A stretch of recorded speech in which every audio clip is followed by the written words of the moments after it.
5, 4. Somebody is playing games with us. It's 65 today in Seneca Falls, New York, December 14th, 2015. Is it a miracle? It must be. Today I bring in a relative of mine, my nephew Josh Doxtator, to talk about his career in the world of golf. He's a local boy that, you know the old saying, local boy does good? Well, he's done very good, and we're going to talk to him about his career path and how he has spiraled up into what he is doing in the golf business. And without further ado, I bring in my nephew, Josh Doxtator. Josh, good morning to you. Thanks for joining your old uncle, and it's nice to have you on the air here. Yeah, good morning. Thank you, guys. Thanks for having me. Well, Josh, let's talk a little bit about yourself. Of course, you being, I think you're the first time I've had a relative on my show. But I recall very vividly your grandfather, Sam, we used to have the Sunday pasta, as you remember, on Lyons Road. And I recall when you were 5 or 6, you'd get finished with dinner, and you and your brother would go out on the lawn and would be taking a golf club that Sam chopped down for you. Yep. And I remember you hitting the golf ball maybe 6 feet, swinging and missing on a lot of those attempts, but it never, ever dropped and made you think about not getting involved in this wonderful game. And your passion began early, and it still is very at a high key, correct? Yeah, absolutely. Of course, Grandpa Sam, as we'll call him, and my dad definitely got me started at a very young age. I actually still have the 7-iron in the putter that he made for me. That's pretty impressive. I recall, and I used to shake my head because you would never, ever stop going out there after. I remember Sundays after our weekly pasta dinner put on by good old Ida. She was a great lady as well. They're both in heaven smiling down. Hopefully they're tuned into the show this morning. I know your Aunt Mary is very proud of you. I know your mom's extremely proud of you, and your dad as well. Talk a little bit about yourself, about you. You went to Geneva High School. You left Geneva. At what year did you leave Geneva? I left Geneva in 97. Okay, and then you headed out to? I went out to St. Louis. St. Louis? So, yep. And then? Okay. Oh, sorry. Go ahead. No, go ahead.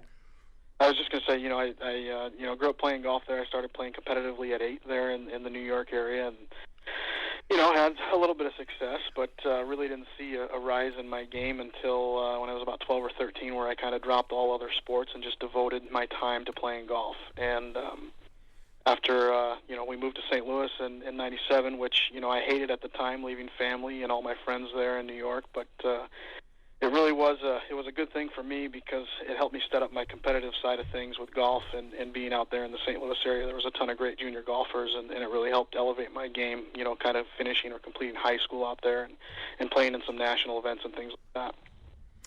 Now, as far as moving on to the world of college, you took your studies where? Maryville University in St. Louis. I played college golf there. And then shortly thereafter, I had known, from a young age that I wanted to make golf a part of my life. It's always been a lifelong passion. So the next step was to get into the golf business. So myself and my now wife, Katie, moved out to Phoenix, Arizona in 2004. And certainly, Katie, was you winning the jackpot. Absolutely, as you well know. As I do know. She's a great lady, and of course, you are blessed with 2 boys, and certainly Drew and Duke. How the kids doing? They're doing great. Drew loves golf just like his dad. So he's got his golf set, and he loves spending time out there on the golf course with me. And he's actually got a great golf swing, so that's encouraging. Better than your Uncle Dog? Well, let's not get carried away. Maybe a little bit better takeaway than I remember. No, the loose grip. You always used to needle me about the grip. Remember that? So those were the classics. I know you miss Johnny Millis, your good friend back here in the Geneva area. He's got himself a nice family, and it's kind of hard to believe I'd ever say that he's got married and sort of settled down. That sort of shocked you as well, I trust. Absolutely. But, he we still stay in touch. We still see each other as much as we can, and it's one of those things that's you grow up together, and you never, as far as you go away, you never break apart. That's right. Okay, you're out in Arizona, and of course you hook up with a exclusive golf club out there. Talk a little about your adventures there, and give us the information of the name of that club. One of the nicest clubs in that area. Talk a little bit about that experience. Sure. Moving out there, I moved out in January of 2004, and it was a little scary because I didn't have anything lined up. I just kind of I went on a hope, I guess. It took a few weeks, but I ended up hooking up with a club called the Trilogy Golf Club at Estancia. It was a brand new club that hadn't even opened yet, and I was hired on and helped open the facility and quickly made my way through the ranks there. Within 2 years, I was named golf operations manager and oversaw the entire golf department, went through the PGA program, was elected to membership at the PGA program in 2010, and was named, of course, head golf professional. It was a quick rise. The club itself was a 5-star rated facility by Golf Digest, one of only 24 in North America. So, I had a heavy hand in campaigning and getting that designation. So that was a huge win. And then moved on to player development, did a lot of teaching, and had a lot of success there, and won multiple awards from the PGA of America for player development as well. And you were there for how long? I was there for just over 10 years. I started in February of 2004, and I made the move out to Wisconsin in May of 2014. Now, certainly, you can correct me if I'm wrong. Did you not come to interview for that Turning Stone operation as well? I did.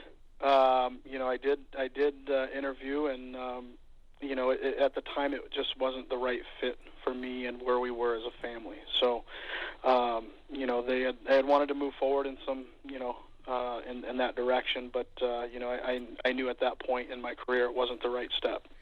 Well, certainly one of our good friends and one of my friends and Jimmy's friends, Red Lorenzetti, is now general manager, whatever his title is, in charge of the golf operation of Turning Stone. He does a great job, and I've had him on my show a few times.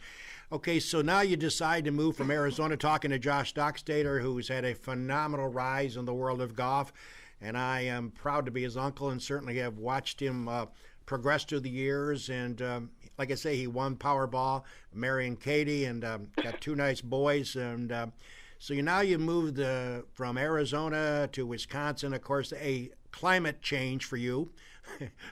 Every day 100 in Arizona, and now you head up to Wisconsin and find out, man, this weather, they say in Wisconsin, truly is bad sometimes. They don't call it the frozen tundra for nothing. So now you're living in Alloway, Wisconsin, and you now talk a little bit about the club that you're currently at. Like how many members, etc. I'm sorry. Yeah, the club Thornberry Creek at Oneida.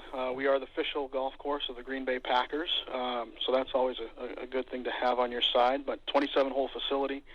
We have an 18-hole championship course. It's called our Legends course. We also have a distinct 9-hole course called the Iroquois 9, and that was just voted best 9-hole golf course in the state of Wisconsin this year. So, beautiful facility. We have a 69,000 square foot clubhouse. So it's a massive property. It spans about 380 acres. Wow. And your role there is general manager, or what is your exact title there? I am the PGA general manager here at Thornberry Creek at Oneida. So you're in charge of everything, right? From the food to the golf and everything, right? Absolutely. Food, golf course maintenance, banquets, events, sales, marketing, all that. Is there more than 24 hours in your lifetime versus most people that have 24 hours to work with? Seems like you got a lot of fires burning. A lot of fires burning, a lot of things, and with our new venture here coming up, it's going to get a little crazy around here.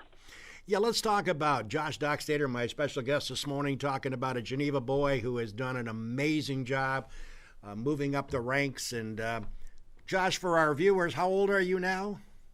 I am 33 years old. 33, so you've made a remarkable rise. Now, of course, the big news at Thornberry Golf Club is a lot of pictures have been posted on Facebook. You're going to land an LPGA event in 2017. Give our viewers and listeners, since you're via phone from Wisconsin this morning, give our listeners an overview of how did that come about? Were you at a cocktail party? I mean, landing professional golf tournaments, whether they're women's or men, is not easy. They usually try to curtail them. They are very fussy about where they take their act or their circus, and that's what I call the PGA Tour. And it's the same way with the LPGA Tour. Tell us a bit about the background of how that came about. Well, excuse me, when I was when I was hired on here at Thornberry Creek, it was asked of me to really kind of, make us or put us in the minds of those that were looking at destination golf. So when I came in, just kind of looking at the market set and see if we had everything that could sustain that type of thought. And, we have a golf course, we have 2 hotels, of course, there's gaming involved, convenience stores, retail, things like that. So we have all of the necessary requirements, I guess you could say, to be able to offer something like that. So just looking down the road and saying, okay, what's really going to put us on the map? I have been a part of those things where, you go through rankings of Golf Digest and things like that. And those don't,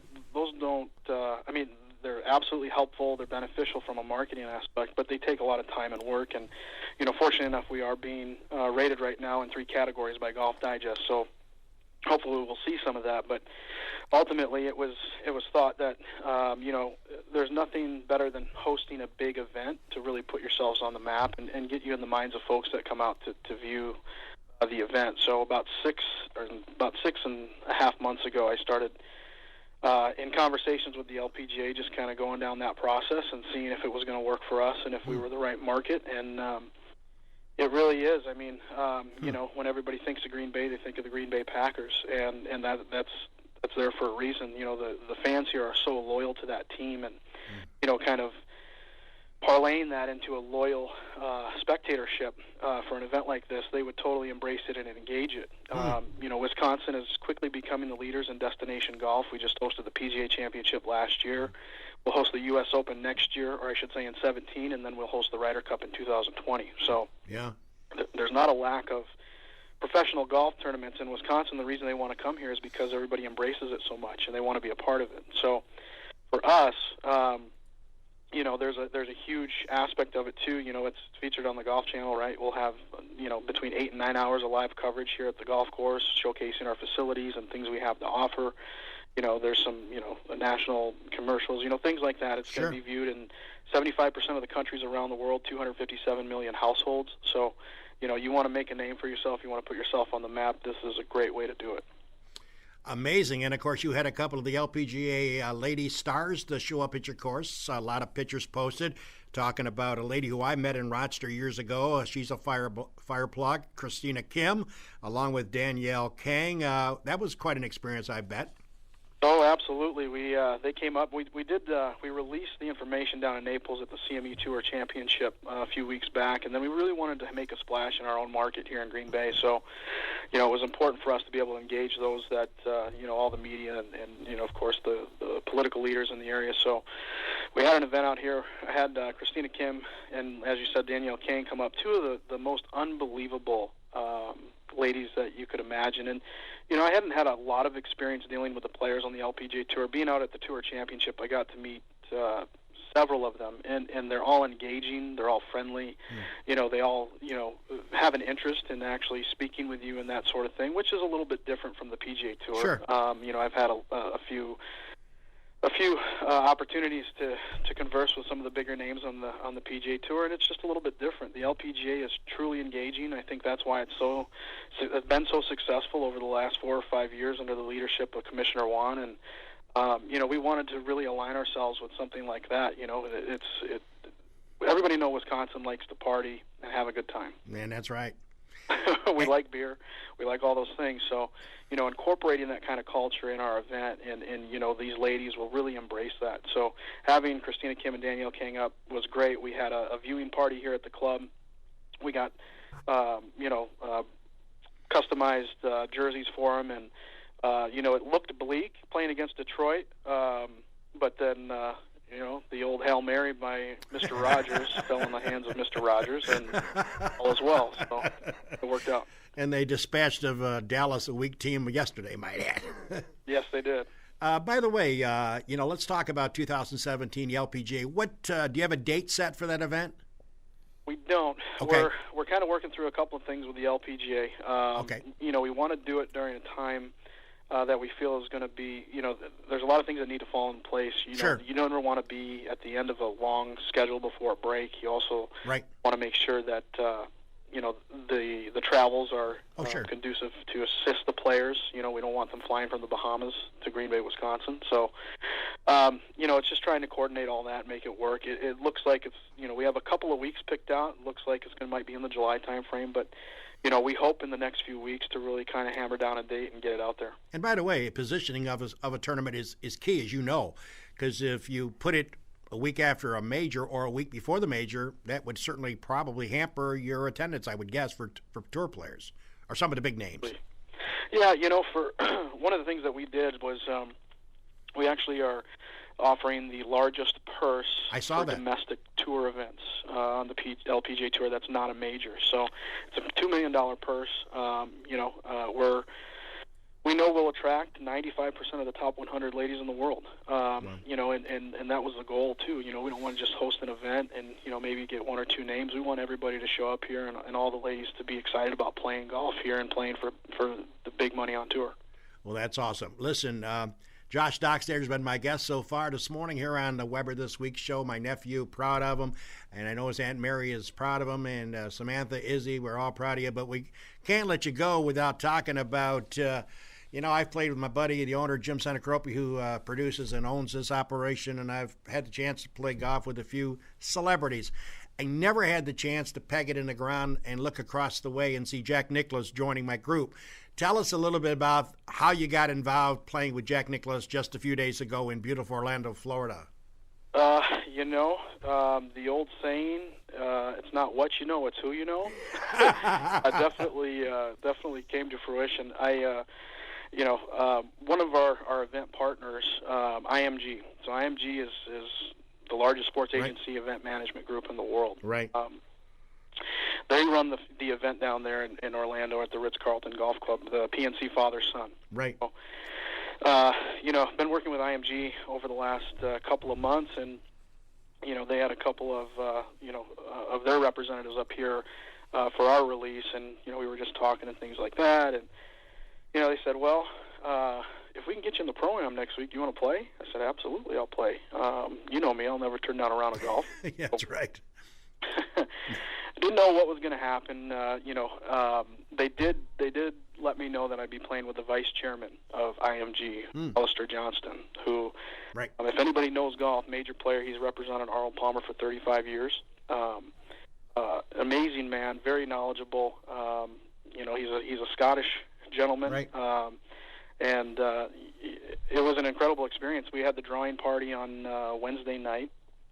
So I'm in a room with 20 guys that represented 64 major tour wins and 350 PGA Tour wins, and 10 of them had been Ryder Cup captains. Wow. So, to be in a room and meet all these guys that I grew up watching, and I was kind of on cloud nine. And they went through the drawings on Thursday. I was paired with Bernard Longer and his son Jason, and then on Friday, Jack Nicklaus and his son Jack as well. So it was, just to get that news, and then I had, about 48 hours to prepare for that round. Wow. It was an incredible experience. Jack, he's a great guy, great stories. Just kind of getting there on the tee, on that first tee with him, and him looking at you and just say, well, let's play some golf, and being able to do that and play in front of a gallery and pretty amazing. It was an amazing experience. The best, the most surreal moment for me was on 17. We're standing on the tee, and don't get me wrong, I played extremely well that day. And Jack, on 16, we get up and in the pro-am, it's a 5-man scramble type deal. And he said, "Josh, we using your ball again?" I said, "Yes, sir." He said, "Don't be so humble. It's okay." We get on 17T, and Roger Maltby's standing on the tee with us, and I'm getting ready to hit a shot at 17's a par 3 out there, and I hear Jack say to Maltby, he's a good player, excellent ball striker. This kid is good. And I hit the shot after the round. Took a picture with him on 18. You've seen that picture. Sure. And Alistair Johnston, the vice chairman for IMG, he said, let's go into the clubhouse and chat. So we went in there, and it was just him and I, and he said, I've known Jack for 35 years. He doesn't hand out compliments, but when he does, he absolutely means them, and you need to take that with you. Wow. So, that was an incredible, just kind of, watching the guy play golf as I was growing up, and then, I had always wanted to meet him, I never thought I'd have the opportunity to actually play with him. That's super. And to be out there and do that, and when he gets over the ball, he looks exactly how he did 20 or 30 years ago. Over to putt it, he looks exactly the same. And he wants to win all the time. So I think that's incredible, an incredible trait. And, it's definitely a day I will never forget. Oh, I can imagine. That's fantastic. I mean, I can't even comprehend to come close to that. Having the only shot that I would have for some glory is I had a chance to cover the Masters in 79 and 80 for WSFW Radio, believe it or not. The only reason I got credentials for the whole week, a 7-day pass, was the lady that was taking credential requests was a woman's liber, and I reminded her that I live in Seneca Falls, New York. And she says, "Oh, that's the home of women's rights." I said, "Yep." And all of a sudden I went from 550 to 1 to get credentials. I never forgot that as long as I lived. So I did have a chance to mingle and interview some of the great players, Johnny Millers, the Hale Irwins, et cetera, et cetera. Well, Josh, we could talk to you for all day long. Unfortunately, we have time restraints. I do appreciate you taking time out to talk about your rise in the golf industry, continued success. I know that I would be remiss if I didn't tell you about me and Aunt Mary and everybody in our family, wishing you and Katie and the kids the best and a Merry Christmas, and thanks again for joining us. Yeah, thank you. Thanks for having me. It's always a pleasure to talk with you, and look forward to hopefully getting up there sometime here, maybe this summer, and teeing it up with you again. And okay. Merry Christmas to all of you guys, and miss you lots. All right, thanks a lot. Josh Doxtator joining us here on Weber This Week. We'll come back with some closing comments about other sports topics here on a Monday, the 14th of December, 2015.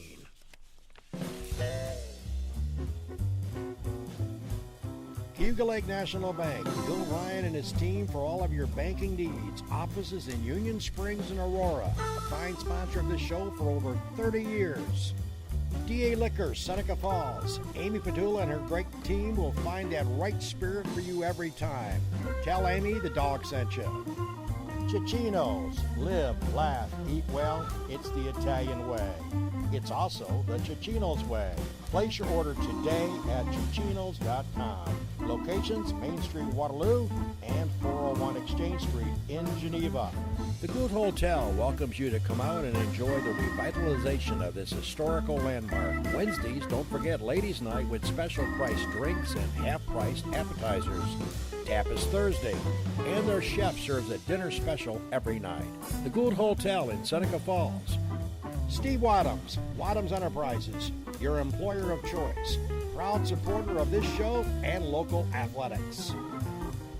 Bob and Leslie Oman, owners of the Oman Theater in Lyons, as well as the Newark Pilots, a minor league baseball team with a major league ballpark.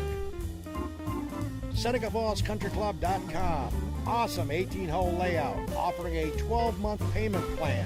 Home of the toughest par 4 in Central New York. Wilson Press, WPress.com. Seneca Falls. Rich Ricky, my good friend, and his team can handle all of your printing and mailing needs. Rich Ricky, Wilson Press, a fine sponsor of Weber This Week.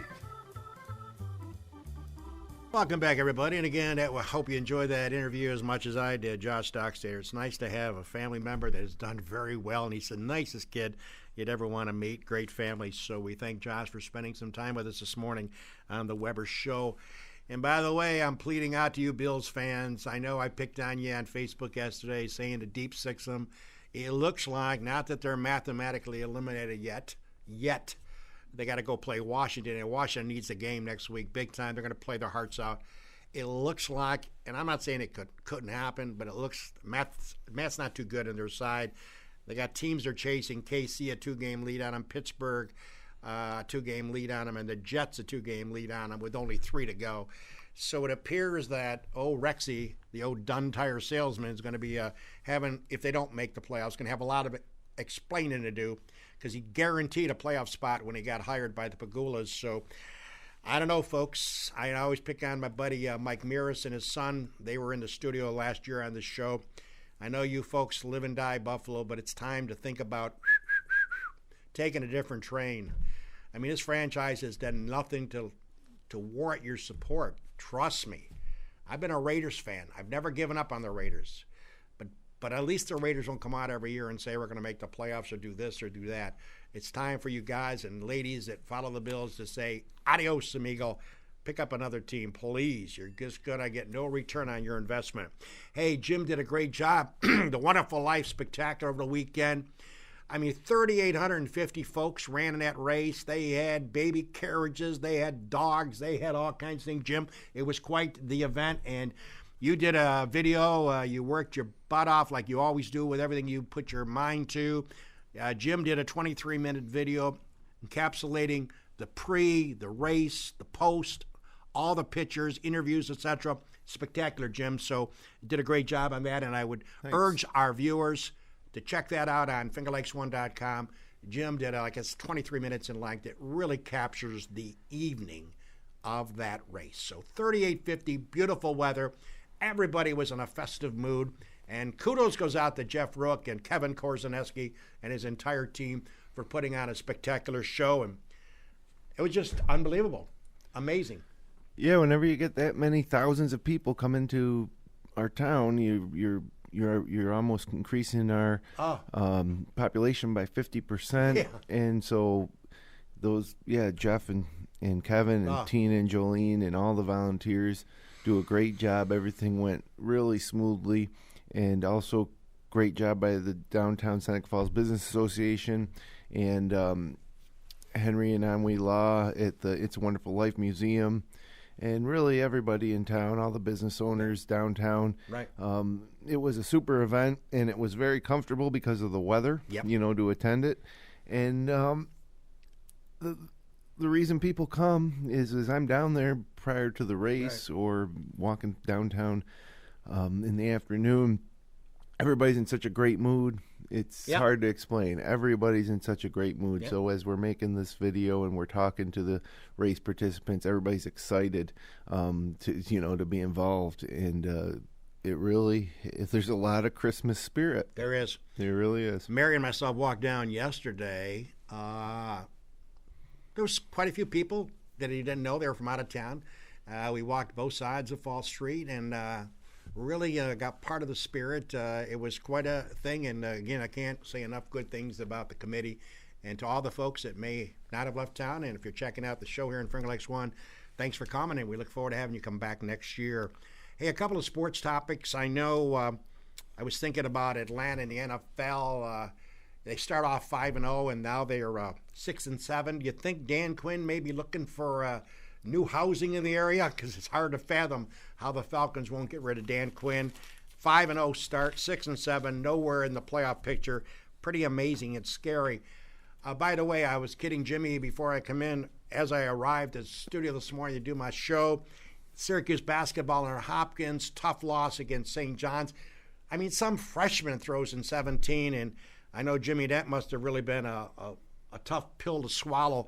Syracuse owns their competition at Madison Square Garden. They have dominated their opponents for decades. That's like a home court for them, and I just can't explain it. I know you watched the game or you taped it. It was pretty amazing to see that game. I mean, St. John's is not that great of a team. No, they certainly were that day, though. They made a lot of shots, but it's not only, we could have done something more to prevent it. We weren't getting out on shooters. We don't have any rebounding on this team. And I really like Coach Hopkins. I look forward to the day that he does take over for Boeheim in 3 years. But I asked myself, if Boeheim was on the bench, would we have lost that game? We would have lost the Georgetown game. And, I don't know, because I think if you take anybody that does anything and they have, 1,500 games experience under their belt, and then you got a guy who has 3, the guy with the 1,000+ games is going to do better. So I think Hopkins has a lot to learn about being a head coach and being a bench coach and a game manager. And they also he has different ways of motivating the players than Boeheim does. He's more of their friend. Right. Boeheim's more, is more antagonizing. So I don't know. I look forward to having Coach Boeheim back. I also look forward to seeing Coach Hopkins improve.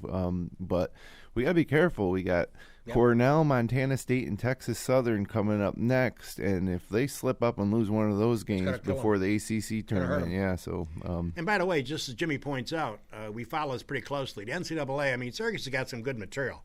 They get some of the best players around the world. because they're Syracuse. The Carrier Dome, 29,000. We all get that. But keep in mind, when the NCAA selection committee decides who comes in their tournament, not that Syracuse is going to not make it, but if it's close, this goes down as a BL. What's that? A bad loss.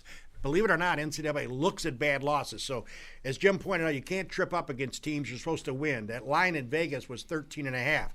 And you go to the Garden and lose to St. John's by 12. So, they got great material. They always will have great material. You just can't have that happen too often because it will hurt you if it becomes close when it comes tournament time.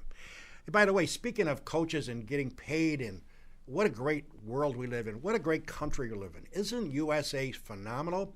Don't you love the capitalistic society?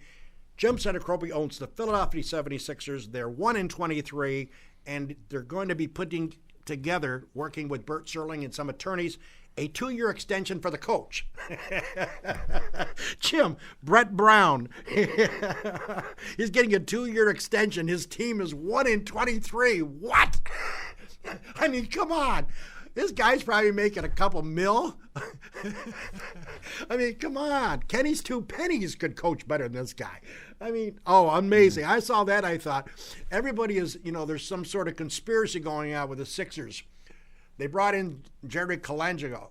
He's going to work on the franchise because the commissioner's concerned about them bagging all these games, and now they're going to re-up the coach for 2 more years. It's amazing. You can't make this stuff up. And, of course, if you missed it, I'm sure you didn't, Mr. Henry for Alabama wins easily the Heisman. Keep in mind he's the only player to win the Heisman and the Maxwell Award since 1999 when Ron Dane did it. And I believe Ron played at Wisconsin, and he ran for the Giants. Yep. Not very successful in the NFL. Exactly. Hey, by the way, we're running a couple minutes late, but we're going to talk about high school basketball, our 25-game schedule here on Finger Lakes One Sports, Finger Lakes One TV. Call us what you want. We give you superb coverage with our teams. And we got a couple games in line this week. Tomorrow night, Pell-Mac travels to take on the Newark Reds. Jimmy Senacropi will be there producing, directing. It'll be Brendan Harrington. And tonight, Robinson will also be doing commentator. Then on Thursday, it'll be North Rolls Wolcott. Yeah, that phenomenal team taking on Lions, who's had a tough start with our buddy Zach Young. He said his team was young. They lost a lot, and it's certainly showing in the box score. Never underestimate the Lions at home. Jimmy Senacropi with the play-by-play, working with Kevin Korzaneski, and that should be very interesting. Then, of course, we'll take a holiday break, and then we'll get back into the swing of things come January.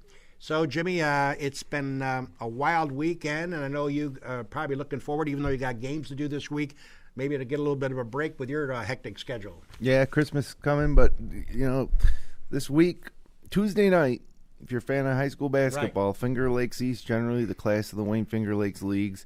On Tuesday night, you have number 1 Minders at number 4 Mid Lakes in our power rankings. Both undefeated in the league and overall. And then the game that we're covering is going to be number 2 Pell-Mac against number 5 Newark. So a lot of action on Tuesday night.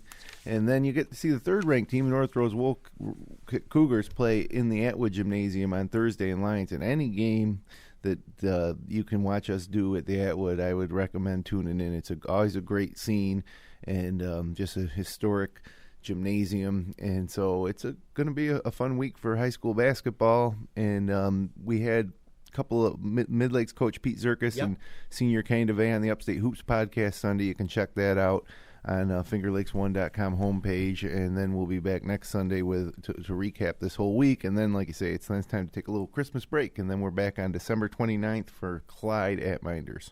And then the dog will dust off the headset and come back out in January for some broadcasts, for some play-by-play opportunities, working with my man, Matt Verkey and Kevin and whoever else Jimmy assigns, along with Mike Alessio, et cetera, et cetera. Hey, by the way, just a reminder, next week, no guests. Myself and Jimmy will be sitting here with a glass of champagne, toasting the holidays. Jimmy will be telling us what he's going to be cooking for the family. I know he is a Chef Boyardee. Myself, I don't know how to open up a can. Mary will laugh at that. We have looking forward to the holidays. We'll just talk about some sports topics. We'll zero in on NCAA basketball. We'll zero in on the NFL as Only 3 weeks left in a regular season in the National Football League. And by the way, our lovable Tom Coughlin, Tommy, bring this one home tonight, baby, please. Washington and Philly both won. You cannot lose tonight against poor hapless Miami. That should be a W. Well, we think a lot of things should be a W, as it doesn't turn out that way. Once again, thanks to my nephew, Josh Doxtator. What an incredible career this young man at age 33, and all that I'm looking forward to and to see him just keep on climbing to the sky. Well, take care, everybody. Speaking for Jim Senecropi, this is the Dog. You have a great week, everybody. We'll catch you next week for another edition of Weber This Week.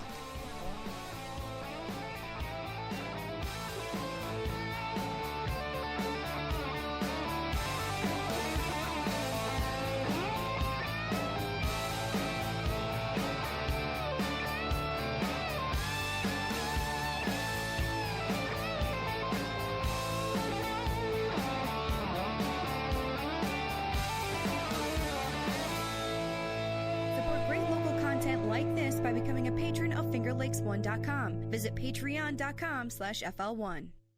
FingerLakes1.com